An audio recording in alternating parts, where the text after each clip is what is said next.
Students, जैसा कि आप जानते हैं कि हम लेसन प्लान के अध्ययन कर रहे हैं। लेसन प्लान में हमने सबसे पहले पार्ट 1 में हमने क्या देखा उसके थोड़ी सी समरी देख लेते हैं। हमें कभी भी लेसन प्लान बनाना हो तो हमें ये बात ध्यान रखनी होगी कि हमें कौन कौन से 3 टीचिंग पॉइंट अपने स्टूडेंट्स को पढ़ाने हैं। तो हमने देखा कि हमें पहले प्रतिलिपिकरण का अर्थ पढ़ाना है। नंबर 2, हाथ से किस तरीके से टाइप्स पढ़ाने हैं, जिसमें हाथ से किस तरीके से प्रतिलिपि ली जाती है, और दूसरे नंबर पर मशीन द्वारा प्रतिलिपि लेना।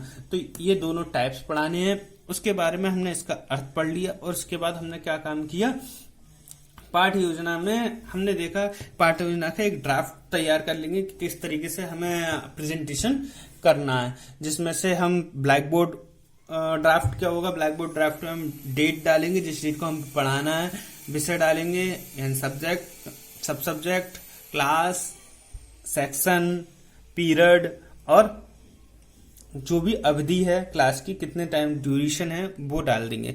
उसके बाद हमें टॉपिक डिसाइड करना है किस तरीके से लेके आना है, वो मैं आज के पॉइंट ऑफ व्यू में डिस्कस करेंगे।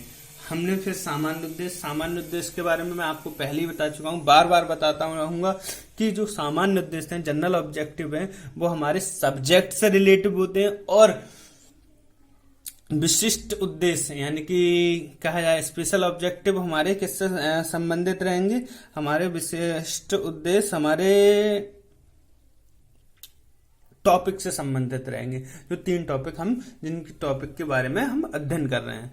उसके बाद आ जाते हैं हम पूर्व ज्ञान पर। पूर्व ज्ञान क्या होता है कि छात्रों को जो हम पढ़ा रहे हैं उससे पूर्व भी कुछ ज्ञान है, उसके बारे में हमें समझकर वो उससे रिलेट कर कि जो छात्र के अंदर प्रीवियस नॉलेज है उसको न्यू नॉलेज में कैसे कन्वर्ट कर दिया जाए, तब इसके बारे में हम अध्ययन करेंगे। उसके बाद हमने देखा कि भाई हमें सहायक टीचिंग एड जो है, सहायक शिक्षण सामग्री जो है, कौन कौन सी यूज करेंगे। तो हमने कहा कि जो चीज इंपोर्टेंट होती है जैसे चौक, डस्टर वगैरह वगैरह जो है वो तो हमें यूज करनी ही पड़ेंगी। उसके बाद हमें क्या करना है, जो हम 3 टीचिंग पॉइंट के लिए 3 हमें मटेरियल यूज करने होते हैं, वो चाहे चार्ट हो, मॉडल हो, वास्तविक वस्तु, वो आप पे डिपेंड करता है, जिससे आपको जो लेसन प्लान है कम समय में और कम पैसे में, मतलब समय धन की बचत हो सके। उसके आधार पर आप ये कोई भी चीज और छात्रों को अधिक समझ में आए उस चीज को आप स्वयं डिसाइड कर सकते हैं। क्लियर। अब हम आज पार्ट 2 के बारे में अध्ययन करते हैं। पार्ट 2 है क्या? पार्ट 2 स्टूडेंट्स होता क्या है कि हमें पहले क्या करना है, प्रस्तावना पे पहुंचना है। प्रस्तावना पे पहुंचने के लिए हमें क्या करना है, प्रस्तावना से हम क्या निकालते हैं, टॉपिक निकालते हैं। हमारा टॉपिक हमें पता है, हम एज ए टीचर हैं, क्योंकि अभी आप पीपल टीचर हैं, हमें क्या पता है कि हमें टॉपिक है हमारा क्या है, प्रतिलिपिकरण। तो प्रतिलिपिकरण पर पहुंचने के लिए आप क्या करोगे, तो मैंने क्या काम किया, देखो मैंने कल जो यूज कराया था, पिछले लेसन प्लान में यूज कराया था, जो शिक्षण सामग्री थी वो टीचिंग पॉइंट्स में यूज कराई। हमने ये कहा था 3 टीचिंग पॉइंट्स यूज करने हैं, वो आप कहीं भी कर सकते हैं। तो हमने आज कहाँ यूज कर लिया, हमने इंट्रोडक्शन स्किल में ही यूज कर लिया कि भाई हम इंट्रोडक्शन क्वेश्चन करेंगे, तभी हमने यूज कर लिया। हमने यहाँ पे आधार कार्ड, भारत सरकार आधार कार्ड, क्योंकि ड्राइंग इतनी अच्छी नहीं है तो हमने इस तरीके से थोड़ा सा एक प्रोफॉर्मा ले लिया और आधार कार्ड लिख दिया। एक प्रोफॉर्मा, आपके पास आधार कार्ड ड्यू होगा, हमने आधार कार्ड ले लिए। अब हमने आधार कार्ड के माध्यम से क्वेश्चन बना लिए। छात्रों, आप मेरे हाथ में किस वस्तु को देख रहे हैं? छात्र कहेंगे कि सर हम आपके हाथ में आधार कार्ड को देख रहे हैं। आधार कार्ड किस किस काम में आता है? तो छात्र बहुत सारे काम बताएंगे, जैसे सर जी हम एडमिशन लेते हैं तब हमारे आधार कार्ड काम में आता है, और कोई भी सरकारी योजना में का लाभ लेना होता है तो आधार कार्ड लगता है सर जी, और कोई भी जैसे हम फोन की सिम वगैरह खरीदते हैं तो उसके काम में आता है। छात्रों को बहुत सारी चीजें पता है, कोई भी चीज का एग्जांपल दे सकता है वो। उसके बाद हम कहेंगे कि सर बच्चों जी हम एडमिशन लेते हैं तो हम आधार कार्ड देते हैं या उसकी प्रतियां देते हैं? तो हमने उससे संबंधित रिलेट करके क्वेश्चन बनाया, जब आधार कार्ड की समान एक प्रति हो तो उसे क्या कहेंगे? तो कहेंगे सर जी फोटोस्टेट या कॉपी, कहेंगे नकल, फोटोस्टेट, अधिकतर यही वर्ड यूज होते हैं। अब हमने क्या किया, ये जनरल भाषा में कहते हैं कॉपी या फोटोस्टेट। अब हमने कहा फोटोस्टेट या कॉपी को वाणिज्य भाषा में क्या कहते हैं? तो छात्र निरंतर हो जाएंगे। हो सकता है एक बच्चा बता दे, 1-2 बच्चा बता दे, जो ज्यादा अध्ययनशील बच्चा है वो बता दे कि हम फोटोस्टेट को क्या कहते हैं,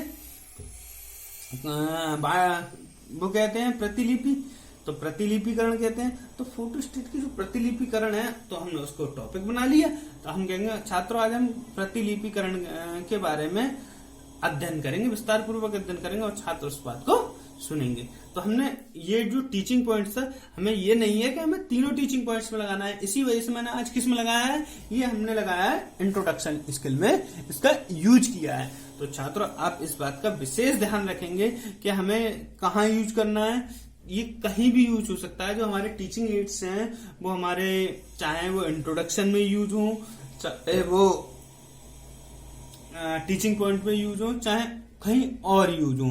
तो इस बात पर आप बिल्कुल आश्वस्त रहें कि ये चीज कोई कंपलसरी नहीं होती है कहाँ यूज करनी है। अब हमने ये चीज किया किसके माध्यम से था, हमने ये क्वेश्चन किए थे प्रश्नोत्तर विधि से। तो हमारा तीनों पॉइंट्स क्लियर हो गए। इससे प्रस्तावना से हम कहाँ पहुंचे, प्रकरण पे। प्रकरण क्या था हमारा, प्रतिलिपिकरण। यहाँ पहुंच गए, कहाँ से पहुंचे ये अब डालना है और इसे हम क्या कर देंगे, अंडर इन्वर्टेड कॉमा का बंद कर देंगे और इसे अंडरलाइन कर देंगे। अब इसके बाद हम करते हैं, अब हमारा पहला पॉइंट हम जो टीचिंग पॉइंट्स होगा उसके बारे में अध्ययन करेंगे। वो पहला पॉइंट क्या है, प्रतिलिपिकरण का अर्थ। अब हमने प्रतिलिपिकरण को अर्थ को हमने छात्रों के प्रीवियस नॉलेज से जोड़ना है, वही से जोड़ना है। तो हमने कहा कि छात्रों एक बार बताओ, जो व्यावसायिक संस्था होती हैं, जिन्हें जो दुकानदार हैं, जो व्यापार कर रहे हैं, वो अपने संदेश यानी कि अपना मैसेज एक व्यक्ति से दूसरे व्यक्ति तक कैसे भेजते हैं। जैसे हम एक एग्जांपल के रूप में उन्हें समझा देंगे जिससे वो सेटिस्फाई हो जाएं कि स्टूडेंट्स, अगर कोई व्यापारिक संस्था है, उससे अपना कोई माल मंगाना है या कहीं माल भेजना है, तो अपना जो मैसेज है वो किसके माध्यम से हो जाएगा। तो आजकल तो टेक्नोलॉजी का युग है। जब हम कहें आज से 100 साल पहले तो इतनी टेक्नोलॉजी नहीं थी, तो हम क्या कहेंगे, आज के हिसाब से तो स्टूडेंट यही बोलेगा सर हम ईमेल कर सकते हैं, मैसेज कर सकते हैं, व्हाट्सएप कर सकते हैं, फोन से फोन बात कर सकते हैं और पत्र भी भेज सकते हैं। तो पत्र को हमें क्या करना है, पत्र को निकाल लो। पत्र से हमने कहा जब हम पत्र के माध्यम से जब पत्र बाहर भेजा जाता है तो उसको पत्र के रूप में, साक्ष्य के रूप में अपने पास रखते हैं। तो उसे क्या कहते हैं, साक्ष्य के रूप में हमने फोटोस्टेट रख लिया। अब छात्र वो कह सकता है, वो फोटोस्टेट को प्रतिलिपिकरण भी कह सकता है और कॉपी भी कह सकता है और नकल कॉपी भी कह सकता है। नकल रख ली हमने सर। तो हमने यहाँ से प्रतिलिपिकरण क्या है, तो प्रतिलिपिकरण को एक पॉइंट सुना के रख लेंगे, प्रतिलिपिकरण का अर्थ बताओ। अब छात्र स्पष्ट उत्तर देंगे, आपको उत्तर देंगे, परंतु उतने अच्छे तरीके से नहीं देंगे जितना अच्छे तरीके से अब जानते हो। तो हम कहेंगे कि छात्रों, जब कोई व्यापारिक संस्था है अपना पत्र भेजती है तो उसके एक भविष्य में संदर्भ हेतु या साक्ष्य हेतु उसकी फोटोस्टेट या कॉपी करके रख लेती है, जिसे हम प्रतिलिपिकरण कहते हैं। Thank you very much. और मूल्यांकन के रूप में एक क्वेश्चन पूछ लेंगे। छात्रों आप अपने शब्दों में प्रतिलिपिकरण का अर्थ बताइए। Thank you very much.